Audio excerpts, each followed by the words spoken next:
അപ്പോൾ എന്താണ് വികസനം? ഒന്ന്, ഈ വികസിത രാജ്യങ്ങൾ എന്ന് പറയുന്ന രാജ്യങ്ങളിലുള്ള ഒരവസ്ഥയാണല്ലോ നമ്മൾ വികസനമെന്ന് നോർമലി നമ്മുടെ ചിന്തയിൽ വരുന്നത്.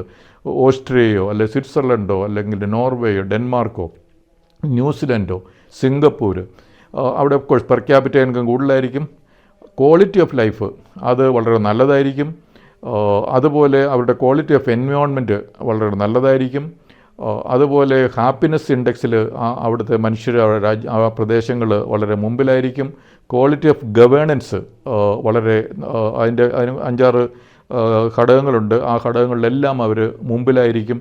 അപ്പോൾ ഒരു അല്ലെങ്കിൽ വികസിത പ്രദേശം അതൊരു ഒരു MLAയുടെ അവിടെയുള്ള ഒരു അസംബ്ലി കോൺസ്റ്റിറ്റ്യുവൻസി ആയാലും ഒരു പഞ്ചായത്തായാലും ഒരു കോർപ്പറേഷനായ മുനിസിപ്പൽ കോർപ്പറേഷൻ ആയാലും ശരി, ആ പ്രദേശത്തെ മനുഷ്യർക്ക് ക്വാളിറ്റി ഓഫ് ലൈഫ് കൂടുന്നുണ്ടോ?